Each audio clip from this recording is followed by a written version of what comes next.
I don't know what you graded Nate and Jaden and Toriano up at Lake, but it's been a lot better. Yeah, definitely. And how would you kind of grade them over the last 2 games and then at Boston College, just in terms of how they've played? And how did you kind of grade them at Lake? Yeah, for sure. I don't remember numerically, but I imagine it wouldn't be very high. But the trend is definitely upward on those guys. Been a great 2 weeks, just learning how to prepare, learning how to practice, young guys coming in, you have to teach them everything, how to study film, what they're looking for on the screen, big picture wise, this is why you need to play your technique this way. This is where your help is on this coverage. So just been a huge learning process for everyone involved, and definitely the trend's going upward, and couldn't be more excited. The 2 weeks, their hard work definitely showed off on Saturday night. So it's been really good to see. So you brought Makuba back, and then he gets ejected. He was playing a little bit of corner for you. Saturday, he's coming back at the safety spot. You had to rely on those young guys, and Fred came back in. Yeah. How has Fred responded to everything that's gone on? Yeah, Fred played really good Saturday night in his role. I think he may have had 20-something snaps. I don't remember off the top of my head, but really played solid, did some really good things. And, I thought the game plan called for Makuba playing safety this week, so that's where we put him, and it obviously worked out.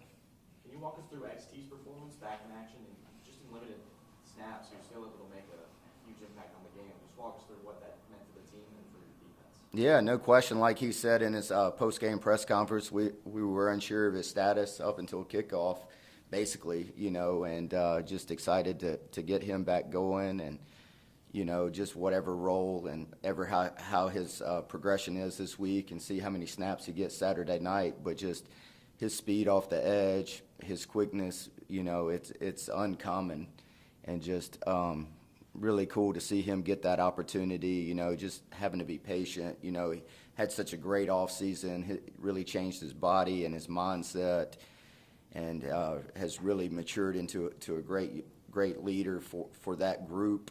And so just, cool to see the patience pay off, and cool to see him get those 2 sacks and another hit, I think. So really productive night for him. Can you describe your level of confidence now coaching this defense after, this is probably one of the best start-to-finish defensive performances you guys have had all year long? Yeah, definitely. I mean, every week is a new challenge. Every week's a new game plan.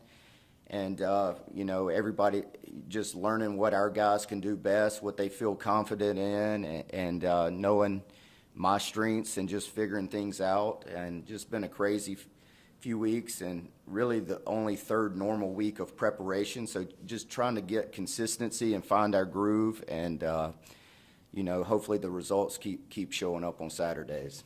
Is the expectation for Brian to be playing on Saturday?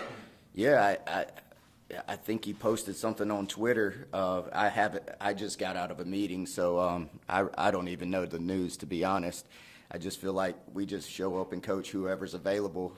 Been a crazy few weeks with injuries and guys in and out of the lineups, and whoever's available, we're going to give them our best this week and coach the crap out of them, and let's roll on Saturday.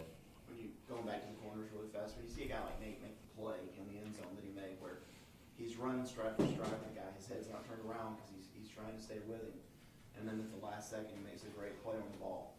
Teaching moment as well, and saying, yeah, that's the way you have to do it, way to trust your technique, or? Yeah, definitely. That's a big-time play. You got double moved, and young guys, at times, their eyes go in the backfield, and just unbelievable play. Probably as big a play, that play and the 4th down stop right after, really pivotal play in the game, really created momentum, and, I thought that was huge. Is there anybody that you used on Zay more than the other, or did you just kind of bracket him with everybody? We just kind of mixed and matched our game plan, and nothing in particular stood out. What's a story about Jeremiah Trotter Jr. and people say he's a very quiet guy naturally. Obviously, he's playing that middle linebacker position now. How have you seen him grow in terms of vocally adjusting, helping his teammates adjust, and then making calls, all Yeah, definitely. He has more personality than it probably shows. When he's in the linebacker setting and out there with the defense, he is more vocal and he's gaining more and more confidence every week. And just learning to quarterback the defense and control the game, and really cool to see him. He prepares as good as anybody on our team, and really works at it, and really cool to see all that come to fruition for him. So I talked to his dad, and obviously he goes point by point with him, even on the practice reps, in terms of like what you can do. I mean, can you tell he's getting that feedback, and do you like that he has that resource kind of on the side? Yeah, definitely. I mean, his dad was such a great player for a long time, and just valuable experience from his perspective, no doubt. Just adds to what we're instilling as well. What's been the biggest, learning curve for Trenton? Sort of big picture, 6 games in, looking back at him making that position switch, and what's the hardest thing you think making that kind of? Yeah, he's gaining more confidence every week as well, and just becoming more comfortable and natural at the position. If you just look back over his progression, in high school, running back, edge defender where he rushed off the edge, then like the past 2 years here just playing, 2020 we had him at D end at times in our speed packages and stuff, and just played nickel as well. So complete transition to the box. There's some carryover, but there's a lot of things that are different. Your vision is different. What you're keying is different. Your pass coverage is obviously different. And then, from a pressure standpoint, you're rushing off the edge more so out there, and now you're in the A and B gaps internally or even off the edge at times. So just getting a feel for the whole complete game, understanding run fits, that's a big part of playing inside backer that it doesn't show up a lot of times on stats, but if you misfit one, that thing's gone in a hurry. And so just, there's no one that's worked harder this offseason, just learning the position, putting in time, studying the game, and just learning and working at it, and really, really pleased to see him continue to progress. Coach, you guys talk about owning the middle 8 minutes right before and after the half. A lot of that's defense too. Why is that the best time to kind of take control of a game? Yeah,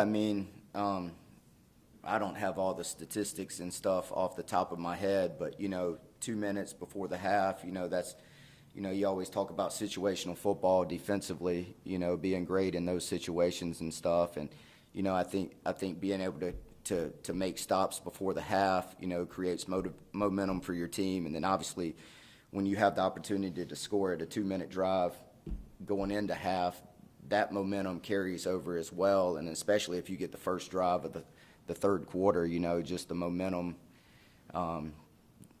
Statistics, it's unreal. I think is it 60-2? 60-2 or something when we've won the middle 8. And just the momentum and the mindset, the confidence, a lot of that, the belief, and just all that, statistics show that it's a game changer.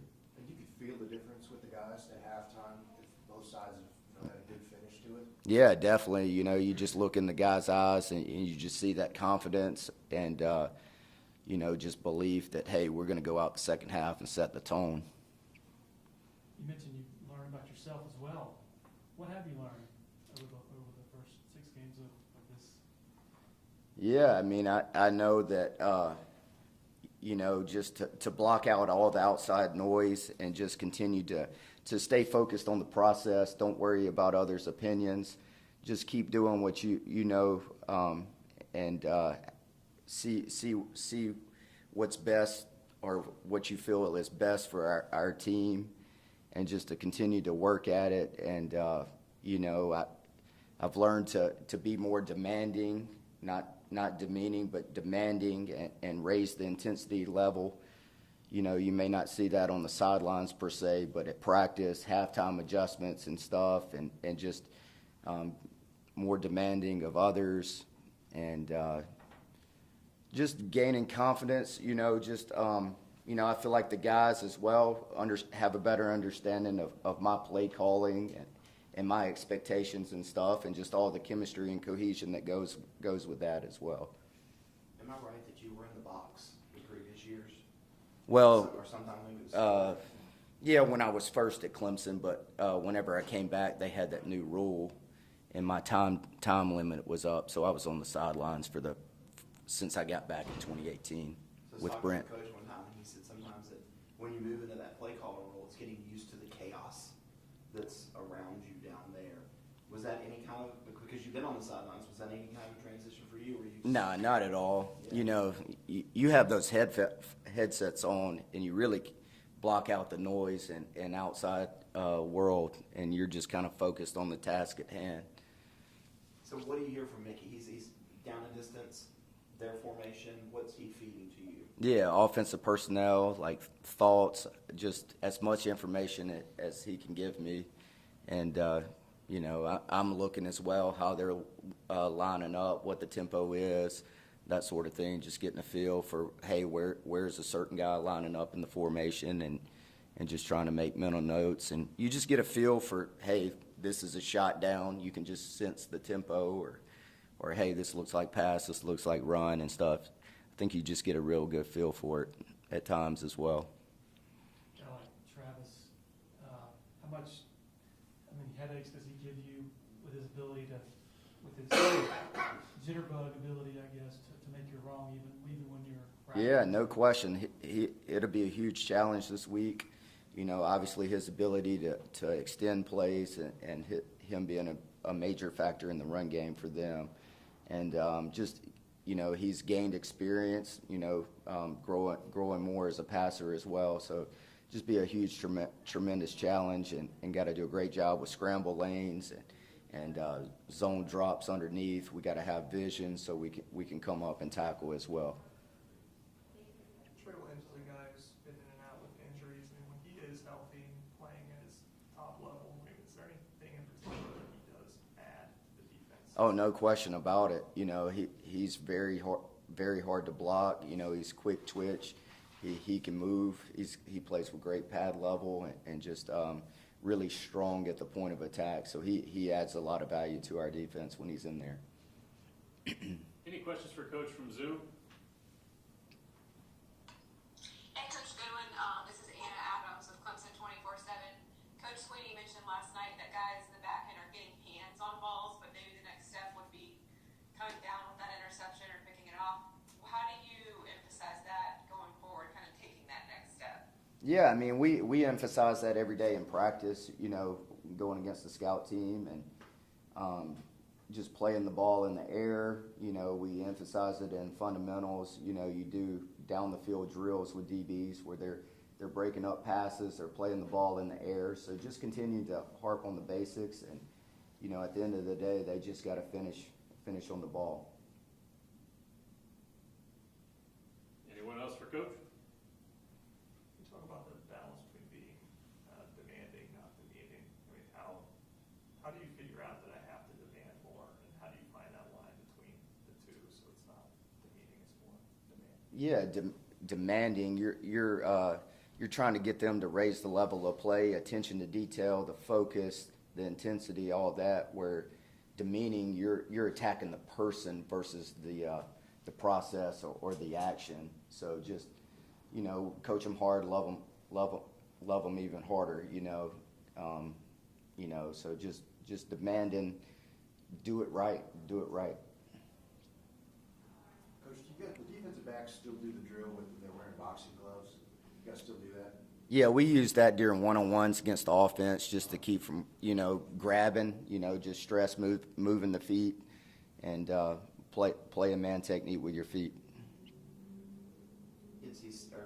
Florida State, the three-headed kind of monster, running back, great tall wide receivers. Jordan is not a guy that wants to run. He wants to throw, but he can use his legs.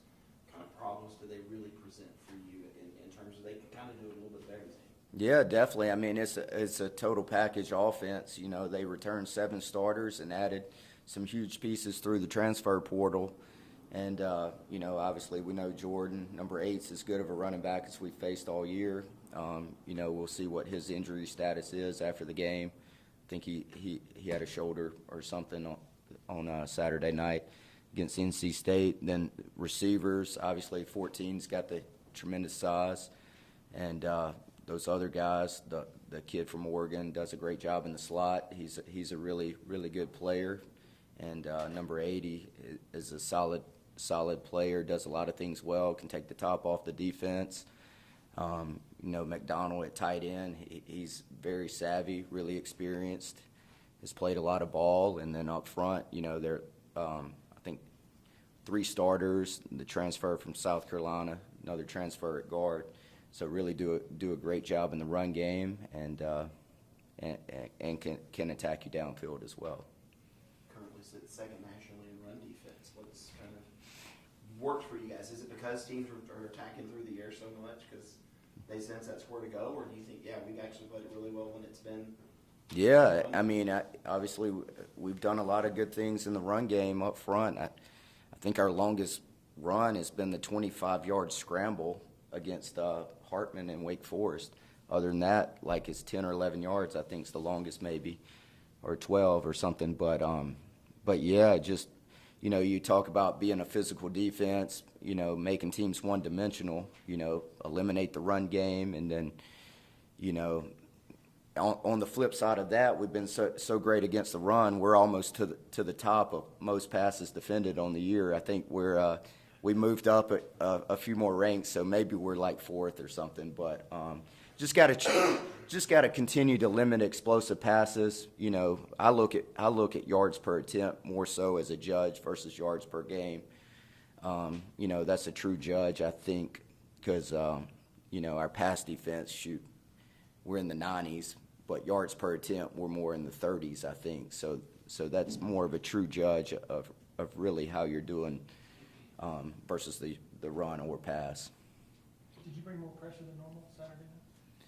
Yeah, I think so. So I was looking at that yesterday.